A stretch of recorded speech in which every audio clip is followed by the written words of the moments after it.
السلام علیکم۔ جب مسجد میں جب امام صاحب سورہ فاتحہ پڑھتے ہیں تو اس کے پیچھے ہمیں بھی پڑھنا کا ضروری ہے سورہ فاتحہ، کیونکہ میں نے بہت لوگوں کو سنا ہے کہ آپ سورہ فاتحہ نہیں پڑھیں گے تو آپ کی نماز نہیں ہوں گی، امام صاحب کے ساتھ پڑھنا پڑتا ہے بولے۔ میرے بھائی نے سوال کیا کہ سورہ فاتحہ کے پڑھنے کے تعلق سے کیا نماز میں ضروری ہے؟ یاد رکھیے ہاں، سورہ فاتحہ کا پڑھنا ہر نماز کی ہر رکعت میں ضروری ہے۔ نبی اکرم صلی اللہ علیہ وسلم نے سورہ فاتحہ ہر نماز میں پڑھی، اگر وہ نماز ہے تو سورہ فاتحہ اس میں ہے، چاہے وہ نماز کسی بھی قسم کی ہو، یہاں تک کہ جنازے کی بھی ہے نماز ہے، جنازے کی نماز ہے تو اس میں بھی سورہ فاتحہ ہے، یاد رکھیے۔ تو لہٰذا سورہ فاتحہ آپ نے پڑھنا چاہیے، ٹھیک ہے۔ جہاں تک معاملہ رہا ظہر کا، کوئی اختلاف ہی نہیں، پڑھنا ہی ہے۔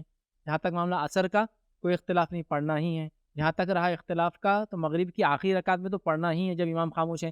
جہاں تک رہا عشاء کا، اگر اس میں بھی 2 رکعت میں آواز ہے، 2 میں تو امام خاموش ہے تو پڑھنا ہی ہے۔ اختلاف وہاں ہے جہاں امام زور سے پڑھتا ہے، جیسے فجر کی 2 رکعت، اس کے بعد مغرب کی 2 پہلی رکعتوں میں اور عشاء کی پہلی 2 رکعتوں میں امام جہر میں پڑھتا ہے، تو وہاں اختلاف ہے۔ جب امام پڑھے تو ہم پڑھے یا نہ پڑھے، لیکن جب امام خاموش ہے تو اس میں تو کسی کا اختلاف ہی نہیں کہ پڑھنا ہی ہے۔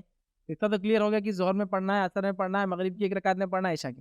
اب اختلاف کہاں ہے کہ وہ جس میں امام پڑھتا ہے ہم اس میں کیا کریں۔ تو اس معاملے میں یاد رکھیے 2 رائے علماء کی۔ پہلی رائے یہ ہے کہ جب امام پڑھتا ہے تو آپ اس کے پیچھے پیچھے چلیں گے اور آپ بھی پڑھیں گے، ٹھیک ہے، اور یہ زیادہ راجح ہے، مطلب یہ زیادہ بیٹر ہے، ایسا آپ کریں۔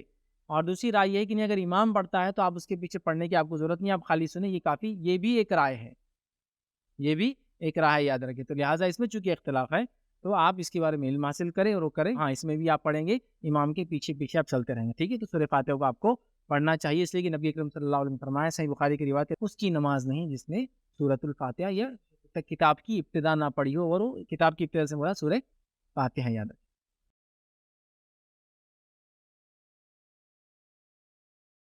السلام علیکم، آپ بھی ہمارے اس کام میں تعاون کریں اپنی زکات و صدقات کے ذریعے ڈونیشن ڈیٹیلز کے لیے ڈونیٹ اس پر کلک کریں۔ اگر آپ کو ہمارے ویڈیوز پسند آئے ہیں تو اسے شیئر کریں اور ثواب کے حقدار بنیں۔ روزانہ ہمارے ویڈیوز کو پانے کے لیے ہمارے یوٹیوب چینل کو سبسکرائب کریں اور بیل آئکن دبائیں۔ ہم سے دیگر سوشل میڈیا پر جڑنے کے لیے ویڈیو میں دیے گئے آئی ڈی کو سرچ کریں۔ جزاک اللہ۔